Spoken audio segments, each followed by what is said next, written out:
TTD దేవస్థానం అరాచక శక్తులతో తల్లడిల్లిపోతోందని TTD మాజీ చైర్మన్ భూమన కరుణాకర్ రెడ్డి విమర్శించారు. బీఆర్ నాయుడు చైర్మన్ అయ్యాక దేవస్థానం విశిష్టత దెబ్బతిందన్నారు. టీటీడీ చైర్మన్ రాజీనామా చేయాలంటూ హిందువులు గొంతెత్తి ఘోషిస్తున్నారన్నారు. టీటీడీ చైర్మన్ చుట్టూ ఉన్న ఆకు రౌడీలు 300 రూపాయల టీటీడీ టికెట్లను లక్షల రూపాయలకు అమ్ముకుంటున్నారని భూమన ఆరోపించారు. తిరుమల తిరుపతి దేవస్థానం అరాచక శక్తుల అసాంఘిక కార్యక్రమాలతో తల్లడిల్లిపోతోంది.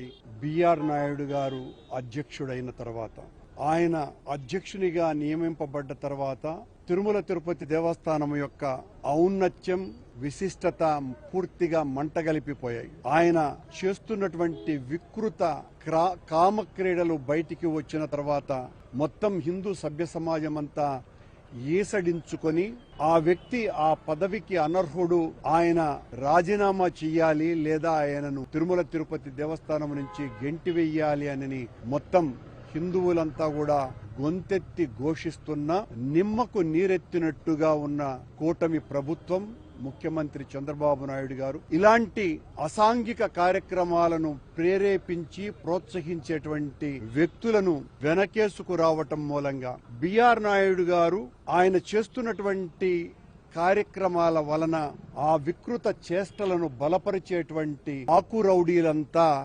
బీఆర్ నాయుడు పంచన చేరి బీఆర్ నాయుడు వాళ్లకు ఇష్టం వచ్చినట్టుగా దర్శనాలకు సంబంధించినటువంటి వెసులుబాటు కల్పించటంతో రోజుకు 3,4,300 రూపాయల శుభదం టికెట్లు, విఐపి బ్రేక్ దర్శనాలు వేల రూపాయలకు బ్లాక్ టికెట్లలో అమ్ముకుంటూ రోజుకు లక్షల రూపాయలు సంపాదించుకుంటున్న ఆకు రౌడీలంతా